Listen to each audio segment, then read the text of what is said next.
श्री उच्छिष्टमहागणपति ध्यानम् मूलाधारेषु योन्याख्ये चिदग्निवरमण्डले समासीनं पराशक्ति विग्रहं गणनायकम् रक्तोत्पलसमप्रख्यं नीलमेघसमप्रभं रत्नप्रभालसद्दीप्तमुकुटाञ्चितमस्तकम् करुणारससुधाधारास्त्रवदक्षेत्रयान्वितम् अक्षिकुक्षिमहावक्षः गण्डसूकादिभूषणम् पाशाङ्कुशेक्षुकोदण्ड पञ्चबाणलसत्करम् नीलकान्तिघनीभूत नीलवाणिसुपार्श्वकम् सुत्रिकोणाख्यनीलाङ्गारसास्वादनतत्परम् पत्न्यालिङ्गतवामाङ्गं सप्तमात्रिनिषेवितम् ब्रह्मविष्णुमहेन्द्रादि सम्प्रपूजितपादुकम् महद्वयपदो वाच्य पादुकामन्त्रसारकम् नवावरणयज्ञाख्य वरिवस्या विधिप्रियम् पञ्चावरणयज्ञाख्य विधिसम्पूज्य पादुकम् अखण्डकोटिब्रह्माण्डमण्डलेश्वरमव्ययम् रदनाक्षरसम्पूर्णमन्त्रराजस्वरूपिणम् गिरिव्याहृतिवर्णात्ममन्त्रतत्त्वप्रदर्शकम् अरुणारुणतनुच्छाय महाकामकलात्मकम् महागोप्यमहाविद्याप्रकाशितकलेवरम् चिच्छिवं चिद्भवं शान्तं त्रिगुणादिविवर्जितम् अष्टोत्तरशताभिख्यकलान्यासभिधिप्रियम् चिदाकारमहद्वीपमध्यवाससुविग्रहम् चिदब्धिमथनोत्पन्न चित्सारघनविग्रहम् वाचामगोचरं शान्तं शुद्धचैतन्यरूपिणम् मूलकन्दस्थचिद्देश नवताण्डवपण्डितम् षडम्बुरुहसंस्थायि परचिद्भ्यो भवासुरम् अकारादिक्षकारान्त वर्णलक्षितचित्सुखम् अकाराक्षरनिर्दिष्ट प्रकाशमयविग्रहम् हकाराख्यविमर्शात्म प्रभादीप्तजगत्त्रयम् महाहंसजपध्यान विधिज्ञातस्वरूपकम् सदोदितमहाप्राज्ञकारं संसारतारकम् मोक्षलक्ष्मीप्रदातारं कालातीतमहाप्रभुम् नामरूपादिसंभिन्न नित्यपूर्णचिदुत्तमम् प्रत्यग्भूतमहाप्राज्ञगात्रगोचरविग्रहम् महाकुण्डलिनीरूपं षट्चक्रं नगरेश्वरम् अप्राकृतमहादिव्यचैतन्यात्मस्वरूपिणम् नादबिन्दुकलातीतं कार्यकारणवर्जितम् षडम्बुरुहचक्रान्तः स्फुरत्सौदामिनीप्रभम् तत्त्वमस्यादिवाक्यार्थपरिबोधनपण्डितम् ब्रह्मादिकीटपर्यन्तव्याप्तसंवित्सुधारसम्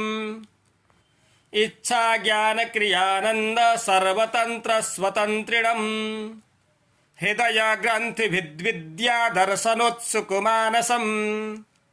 पञ्चकृत्यपरेशानं महात्रयीपुरविग्रहम् श्रीचक्रराजमध्यस्थशून्यग्राममहेश्वरम् ब्रह्मविद्यास्वरूप श्रीललितारूपधारिणम् वसिन्याद्यावृतं साध्यम् अद्वयानन्दवर्धनम् आदिशङ्कररूपेश दक्षिणामूर्तिपूजितम् असंस्पृष्टमहाप्राज्ञाभिख्याद्वैतस्थितिप्रभम् एवं सञ्चितयद्देवम् उच्छिष्टगणनायकम् नीलतारासमेतं तु सच्चिदानन्दविग्रहम् ॐ मूलाधारेषु योन्याख्ये चिदग्निवरमण्डले समासीनं पराशक्ति विग्रहं गणनायकम् रक्तोत्पलसमप्रख्यं नीलमेघसमप्रभम् रत्नप्रभालसद्दीप्तमुकुटाञ्चितमस्तकम् करुणारससुधाधारास्त्रवदक्षेत्रयान्वितम् अक्षिकुक्षिमहावक्षः गण्डसूकादिभूषणम् पाशाङ्कुशेक्षुकोदण्ड पञ्चबाणलसत्करम् नीलकान्तिघनीभूत नीलवाणिसुपार्श्वकम् सुत्रिकोणाख्यनीलाङ्गरसास्वादनतत्परम् पत्न्यालिङ्गतवामाङ्गम् सप्तमात्रिनिषेवितम् ब्रह्मविष्णुमहेन्द्रादि सम्प्रपूजितपादुकम् महद्वयपदो वाच्य पादुकामन्त्रसारकम् नवावरणयज्ञाख्य वरिवस्या विधिप्रियम् पञ्चावरणयज्ञाख्य विधिसम्पूज्य पादुकम् अखण्डकोटिब्रह्माण्डमण्डलेश्वरमव्ययम् रदनाक्षरसम्पूर्णमन्त्रराजस्वरूपिणम् गिरिव्याहृतिवर्णात्ममन्त्रतत्त्वप्रदर्शकम् अरुणारुणतनुच्छाय महाकामकलात्मकम् महागोप्यमहाविद्याप्रकाशितकलेवरम् चिच्छिवम् चिद्भवम् शान्तम् त्रिगुणादिविवर्जितम् अष्टोत्तरशताभिख्यकलान्यासभिधिप्रियम् चिदाकारमहद्वीपमध्यवाससुविग्रहम् चिदब्धिमथनोत्पन्न चित्सारघनविग्रहम् वाचामगोचरम् शान्तम् शुद्धचैतन्यरूपिणम् मूलकन्दस्थचिद्देश नवताण्डवपण्डितम् षडम्बुरुह संस्थायि परचिद्भ्यो भवासुरम् अकारादिक्षकारान्त वर्णलक्षितचित्सुखम् अकाराक्षरनिर्दिष्ट प्रकाशमयविग्रहम् हकाराख्यविमर्शात्म प्रभादीप्तजगत्त्रयम् महाहंसजपध्यान विधिज्ञातस्वरूपकम् सदोदितमहाप्राज्ञकारम् संसारतारकम् मोक्षलक्ष्मीप्रदातारम् कालातीतमहाप्रभुम् नामरूपादिसम्भिन्न नित्यपूर्णचिदुत्तमम् प्रत्यग्भूतमहाप्राज्ञगात्रगोचरविग्रहम् महाकुण्डलिनीरूपम् षट्चक्रम् नगरेश्वरम् अप्राकृतमहादिव्यचैतन्यात्मस्वरूपिणम् नादबिन्दुकलातीतम् कार्यकारणवर्जितम् षडम्बुरुहचक्रान्तः स्फुरत्सौदामिनीप्रभम् तत्त्वमस्यादिवाक्यार्थपरिबोधनपण्डितम् ब्रह्मादिकीटपर्यन्तव्याप्तसंवित्सुधारसम्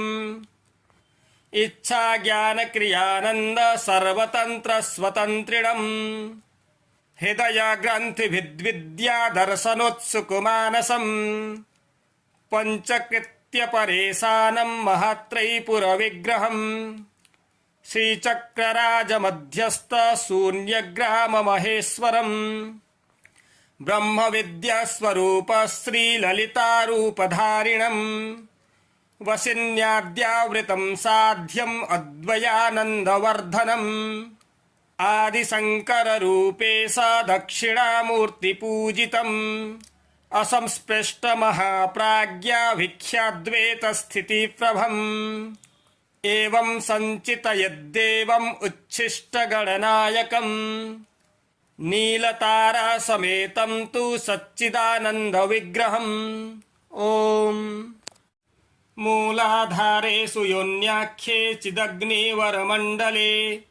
समासीनम् पराशक्तिविग्रहम् गणनायकम् रक्तोत्पलसमप्रख्यम् नीलमेघसमप्रभम् रत्नप्रभालसद्दीप्तमुकुटाञ्चितमस्तकम् करुणारससुधाधारास्त्रवदक्षेत्रयान्वितम् अक्षिकुक्षिमहावक्षः गण्डसूकादिभूषणम् पाशाङ्कुशेक्षुकोदण्ड पञ्चबाणलसत्करम् नीलकान्तिघनीभूत नीलवाणि सुपार्श्वकम् सुत्रिकोणाख्य नीलाङ्गरसास्वादन तत्परम् पत्न्या लिङ्गत वामाङ्गम् सप्तमात्रिनिषेवितम् ब्रह्म विष्णु महेन्द्रादि सम्प्रपूजित पादुकम् महद्वय पदो वाच्य पादुका मन्त्रसारकम् नवावरण यज्ञाख्य वरिवस्या विधिप्रियम् पञ्चावरण यज्ञाख्य विधि सम्पूज्य पादुकम् अखण्डकोटि ब्रह्माण्ड मण्डलेश्वरमव्ययम् रदनाक्षर सम्पूर्ण मन्त्रराजस्वरूपिणम् गिरिव्याहृति वर्णात्म मन्त्रतत्त्व प्रदर्शकम् अरुणारुणतनुच्छाय महाकामकलात्मकम् महागोप्य महाविद्या प्रकाशित कलेवरम् चिच्छिवम् चिद्भवम् शान्तम् त्रिगुणादिविवर्जितम् अष्टोत्तरशताभिख्य कलान्यासभिधिप्रियम् चिदाकार महद्वीप मध्यवास सुविग्रहम् चिदब्धिमथनोत्पन्न चित्सारघन विग्रहम् वाचामगोचरम् शान्तम् शुद्धचैतन्यरूपिणम् मूलकन्दस्थ चिद्देश नवताण्डव पण्डितम् षडम्बुरुह संस्थायि परचिद्भ्यो भवासुरम् अकारादिक्षकारान्त वर्णलक्षित चित्सुखम् अकाराक्षर निर्दिष्ट प्रकाशमय विग्रहम् हकाराख्य विमर्शात्म प्रभादीप्त जगत्त्रयम् महाहंस जपध्यान विधिज्ञात स्वरूपकम् सदोदित महाप्राज्ञकारम् संसारतारकम् मोक्षलक्ष्मी प्रदातारम् कालातीत महाप्रभुम् नामरूपादिसम्भिन्न नित्यपूर्ण चिदुत्तमम् प्रत्यग्भूत महाप्राज्ञा गात्रगोचर विग्रहम् महाकुण्डलिनी रूपम् षट्चक्रम् नगरेश्वरम् अप्राकृत महादिव्य चैतन्यात्मस्वरूपिणम् नादबिन्दुकलातीतम् कार्यकारणवर्जितम् षडम्बुरुह चक्रान्तः स्फुरत्सौदामिनी प्रभम् तत्त्वमस्यादिवाक्यार्थ परिबोधन पण्डितम् ब्रह्मादिकीटपर्यन्त व्याप्त संवित् सुधारसम् इच्छा ज्ञान क्रियानन्द सर्वतन्त्र स्वतन्त्रिणम् हृदय ग्रन्थिभिद्विद्या दर्शनोत्सुकुमानसम् पञ्चकृत्य परेशानम् महात्रयीपुरविग्रहम् श्रीचक्रराज मध्यस्थ शून्यग्राम महेश्वरम् ब्रह्म विद्यास्वरूप श्रीललितारूपधारिणम् वसिन्याद्यावृतम् साध्यम् अद्वयानन्दवर्धनम् आदिशङ्कररूपेश दक्षिणामूर्तिपूजितम् असंस्पृष्ट महाप्राज्ञाभिख्याद्वैतस्थितिप्रभम् एवं सञ्चितयद्देवम् उच्छिष्टगणनायकम् नीलतारासमेतं तु सच्चिदानन्दविग्रहम्। ओम्।